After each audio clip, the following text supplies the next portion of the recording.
The Russian Mind Control Program, Controlled Offensive Behavior, USSR, is a 1972 U.S. Army study of Soviet mind control experimentation. The Russian directed energy weapons program focused on targeting of individuals, not groups.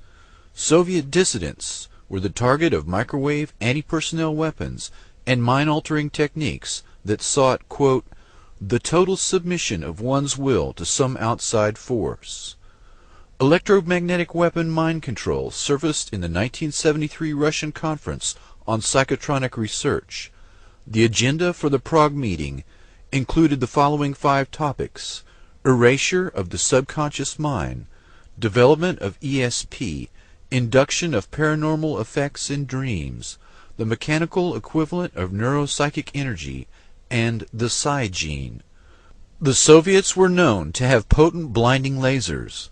They were also feared to have developed acoustic and radio wave weapons.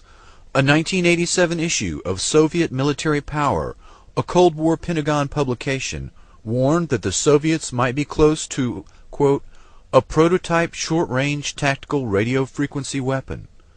The Washington Post reported that year that the Soviets had used such weapons to kill goats at 1 kilometer's range. The Pentagon, it turns out, had been pursuing similar devices since the 1960s. The Russian capability, demonstrated in a series of laboratory experiments dating back to the mid-1970s, could be used to suppress riots, control dissidents, demoralize or disable opposing forces, and enhance the performance of friendly special operations teams.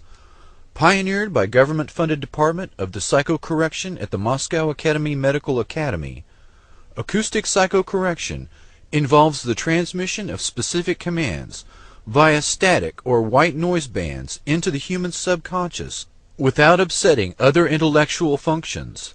Experts said laboratory demonstrations have shown encouraging results after exposure of less than 1 minute.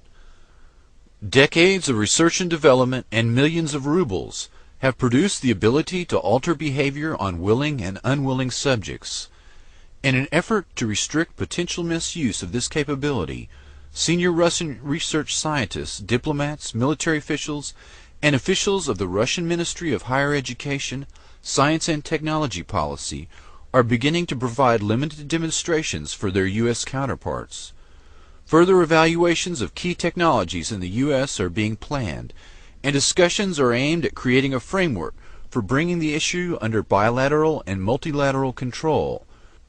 Yet these military capabilities have remained largely unknown to the U.S. and Russian public. The Department of Psychocorrection at the Moscow Medical Academy acknowledged the potential danger of this capability. The Russian experts, including George Kotov, a former KGB general now serving in a senior government ministry post, present in their report a list of software and hardware associated with their psychocorrection program that could be procured for as little as $80,000. According to General Kotov, quote, as far as it has become possible to probe and correct psychic contents of human beings despite their will and consciousness by instrumental means, results having been achieved can get out of our control and be used with inhuman purposes for manipulating the collective psyche. Unquote. The Russian authors note that world opinion is not ready for dealing appropriately with the problems coming from the possibility of direct access to the human mind. Therefore, the Russian authors have proposed a bilateral center for psychocorrection technologies where U.S. and Russia can monitor and restrict the emerging capabilities. Dr. Igor Smirnov, a Russian expert on non-lethal weapons, was brought to the U.S. for a series of meetings in Virginia in 1993. The meetings were attended by representatives of the CIA, DIA, FBI, and ARPA. Civilians included representatives of the National Institute of Mental Health and directors of biomedical research. Dr. Smirnov and his non-lethal weapons technology was brought to Waco during the Branch Davidian siege in 1993 in hopes of using them on David Koresh, but a software problem reportedly made this impossible, and Smirnov could not guarantee its safety. A firm called Psychotechnologies Incorporated, based in Richmond, Virginia, entered into an agreement with the Russians to share and develop this technology for American use. Dr. Smirnov died of a heart attack in 2005, and his patent is now held exclusively by Psychotechnologies Corporation. Psytech is controlled by Colonel John B. Alexander, NSA General Michael Aquino, and Lieutenant Colonel Albert Stubblebine, among others. He needs the money. This is called computerized psychotechnology. First, we gather information from the subconscious. Then we determine how a specific personality works. Officially for psychiatric use, this device was born of the long-standing Soviet effort to get inside the head of the enemy. At normal speed, the numbers on the screen appear meaningless. But when we slowed down our video frame by frame, we found subliminal flashes of words. Words like fear and neurosis.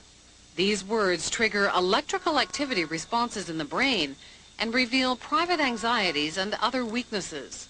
And this command, which is brought in bypassing the consciousness, has the same effect as a commandment. It's like a word of God. So we simply cannot disobey it. So we said, well, what are the applications?